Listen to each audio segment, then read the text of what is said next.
So I'm here dressed like Nathan Drake with the spiked hair, the ring, and the belt because I'm going to talk about Uncharted 3. I need to climb shit. There's a part in Uncharted where you come up to these spiders and they eat one of Talbot's men and they go and start chasing you. You have a torch and you're swinging the torch at them to try to get them away from you. But that's all beside the point. The point is, these spiders are freaking pointless. I mean, they just chase you. That's all they do.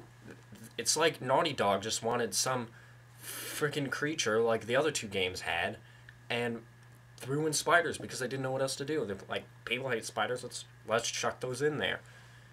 The first game had zombies. The second one had Yeti, invincible people that were blue like giant Smurfs. But spiders? You just have spiders that have no point, that are never really explained. It's inferred that these spiders are guardians to keep people away from a realm of the pillars. But really, you could have gone at it many different ways, many more realistic ways. And these spiders, they just, like I said, they just chase you. That's all they do. There's really no point to them. And I hate spiders, so it just made it worse. Frickin' Talbot. God damn it. I hated Talbot. I hated him with a passion. His messed up face and his freaking disappearing act and sorry, I hated him. Talbot was some magical freaking genie because there's a part where he's walking and he turns a corner and Drake and his friends chase him and he's just gone. He's just nowhere to be seen. And then there's another part where he gets shot and then like 3 minutes later he's just standing there. He's just fine and he's like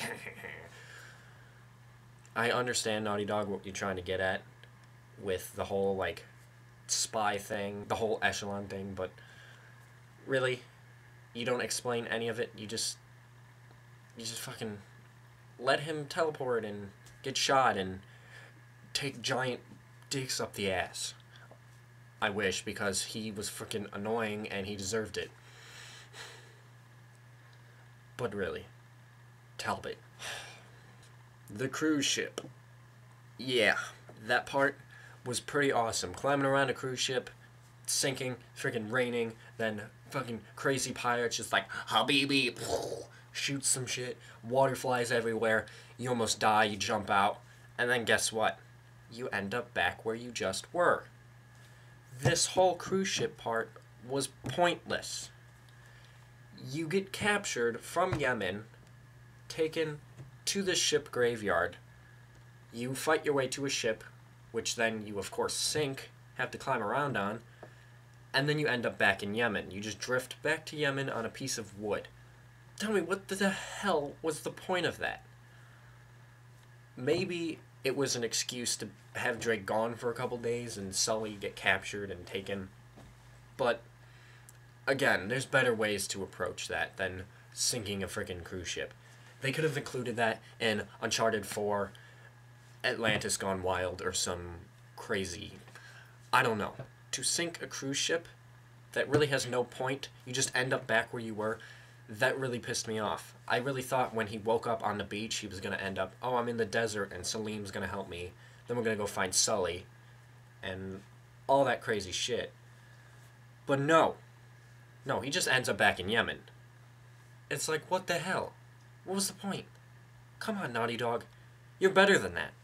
There's this whole thing with Drake and Elena where they're hinting at the fact that they were married. Now, that's pretty easy to pick up on, but they don't ever tell you what happened. The most you get out of it is Drake laying on her lap being like, I'm sorry. And she's like, I know. But that's all you get. That's really all you get. You don't freaking get any other explanation than that. Naughty Dog, you could have included a flashback. You had plenty of those in Uncharted 2. The whole freaking first half of the game was a flashback. But maybe during that part in the desert, you could have had when Drake falls unconscious. He starts remembering what happened between him and Elena, and he starts regretting it. Or maybe, frickin' when he's just laying there on her lap, he could have remembered it. But no, you just choose to leave it. I would have been fine if you explained it, but no, you didn't explain it. You just left it there. Ah, the desert. That part. That should have not been a chapter. Walking through the desert for a freaking half hour, you just wasted my time. Uncharted is about story, cinematic gameplay, and you fucking just have me wandering through a desert. That was not a smart choice. You could have included all of that into one cinematic. Just a quick 5-minute cinematic of him just over time, maybe walking through the desert, day-night cycles are changing, and then he's seeing mirages, some time-lapse shit. But you don't. You don't. You just make us walk through the desert. I like deserts. For some reason, I like sand. I don't know why. I just do. But that pissed me off. I don't care if you want to show off your sand thing, your sand mechanics. It's fine when you're in the ghost town and there's sand all over the place. And there's sand moving beneath your feet. But do you really have to freaking walk through a desert for us to be like, hey, look, sand. This is good. They're really good. They had water mechanics in the first one. They had snow in the second one. Now look at this sand. I'm really glad I got to play this desert level. And then, near the end, you get into the city, you get into Arama, the Pillars, and you shoot down whatever freaking that vase was that Marlo wanted so bad, and she starts screaming, she's like, no, and then the place starts crumbling, and then she just gets sucked into a thing of freaking quicksand, and then you have a little knife fight with Talbot. What the hell was that? What the hell is that knife fight? Do you really have to go through the trouble of including all this hand-to-hand combat, smacking those big-ass people that don't really make any sense? They're like 8 feet tall, and they're freaking huge. They're like 40 feet wide. I understand you wanted to include sand and hand-to-hand combat mechanics, but you could have done it better than having freaking giant cliche guys that you have to punch in the face and kick in the nuts 10,000 times. Wouldn't they learn a lesson? Wouldn't they learn, like, hey, he keeps kicking people in the nuts and slapping them in the face. I'm going to stop doing that. Maybe I'm going to pick him up and just chuck him. And then the fight with Talbot, he's just knife fighting you, and you just got to press triangle and square, and it pales in comparison to the freaking Uncharted 2 fight. That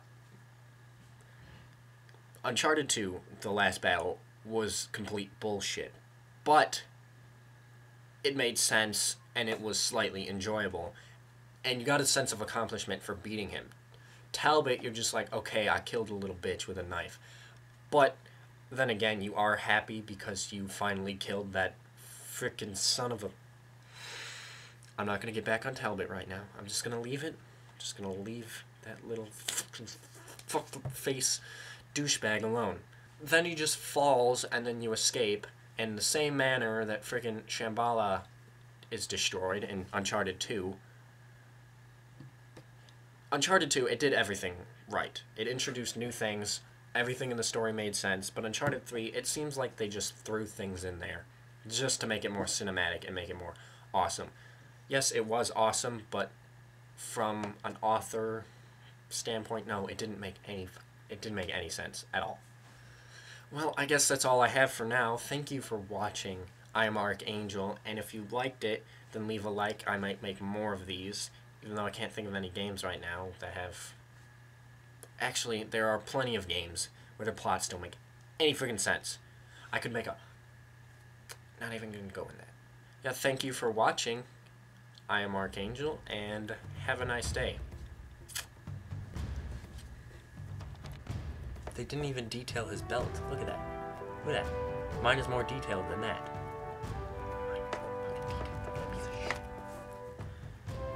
I haven't really looked at this. My camera's recognizing his face. It's like, hey, that's a face, and there's little squares. Whoa.